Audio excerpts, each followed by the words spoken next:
Then let's debate it. We're joined by Sophie Nicolau from the Highbury Squad podcast and the Spurs YouTuber and podcaster Chris Cowlin. Very good afternoon to you both. Before we start, we've just come off that racism story. Sophie, how classy were the Spurs fans with their treatment of Bukayo Saka? I think in our rivalry that was a really special moment. You know, one of the things I think fans won't tolerate is racial abuse and also anything to do with the European Super League. We've shown that we can come together and have united voices. What happened was disgraceful, disgusting, and you're talking about young players as well that have really done such a great job and made their country proud, as well as their clubs proud too. So seeing the Spurs fans clap for Saka when he came on the pitch and the banner, that was just a really nice touch, and it just shows you that we can come together to do great things sometimes. Chris, how proud of you, of your own supporters?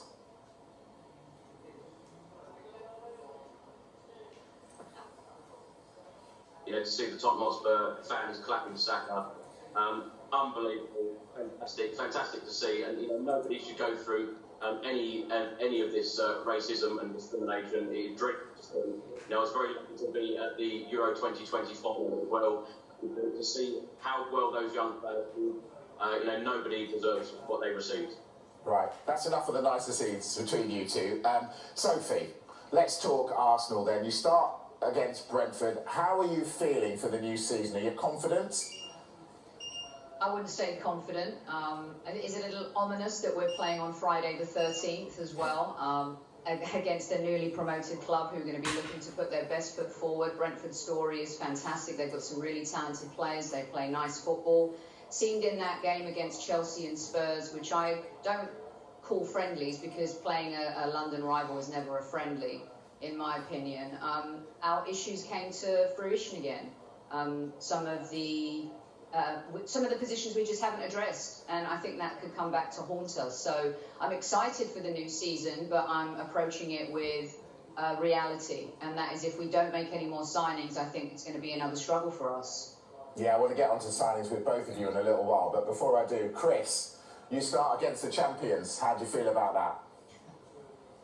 Wow, it doesn't get any bigger, does it? You know, 5 days away until we face the champions, Manchester City, at the Spurs Stadium. You know, we've made 3 signings so far. You know, all of us Tottenham Hotspur fans wanted us to sign more defensive reinforcements. We've just signed Christian Romero, one of the best in European football, but it now looks unlikely that he's going to feature on Sunday. We just need more signing. But Butakdrib, the new sporting director of football, has only been in the job for 5 weeks. He's signed 3 players, but you know, like Sophie said, you know, we need signings as well. We've got 21 days until the transfer window ends, and you know, let's hope it is a busy 3 weeks for Spurs. Right, there's an elephant in the room here. Let's address it. Harry Kane. Have you got to keep him, Chris? I would love to keep Harry Kane at Spurs. I understand his reasoning, you know, because he wants to leave, because he wants trophies. You know, it's been a very, very long time at Tottenham Hotspur Football Club about trophies. 13 long years now since we've won a League Cup, and it's far too long. Harry Kane deserves trophies. A lot of our players who have left the club, you know, current players, they deserve trophies. We just haven't got over that line. Personally, I'm hoping that Harry Kane will stay. Hope he does. Hope Nuno Espirito Santo, Daniel Levy and so on sort this situation out with Harry Kane. You know, it's a big couple of weeks for us. Sophie, Chris has just said it there. Spurs haven't won anything for ages. Should Harry Kane get on his bike?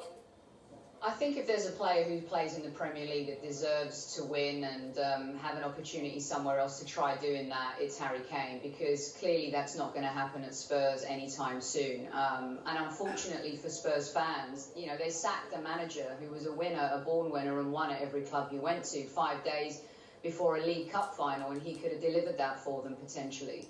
So for us, we've always had that silver lining of no matter how bad we've been towards the end of Wenger's reign and what's happened with Unai and Arteta, we've still been able to win 4 FA Cups.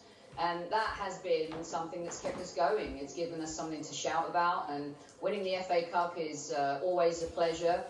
We've done it more than any other team. So the toughest part is at some point you might lose players because they want to go on to win, and we could find ourselves in a similar boat in a couple of years if we do not build a proper team around Saka and Emile Smith-Rowe.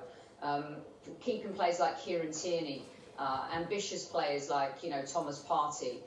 It's very important to do that, and unless we really build a team that can compete in the Premier League again, it's going to be a struggle.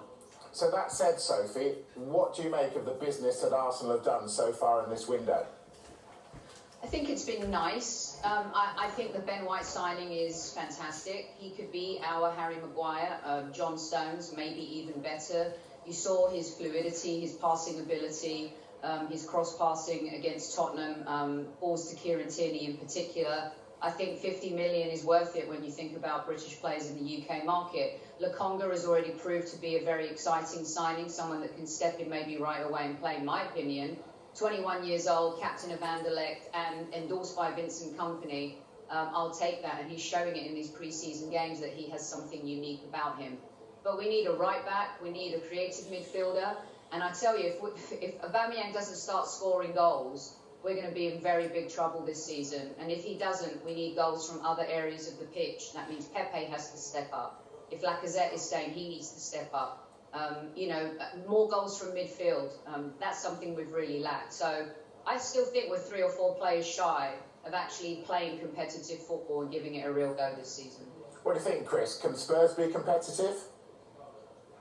We've got to be. You know, a couple of years ago we were in the Champions League final. Last season we played it in the Europa League, and this season we're about to start in the Europa Conference League. So we've dropped down in the past 2 years, and we need to get back to where we used to be, playing Champions League football.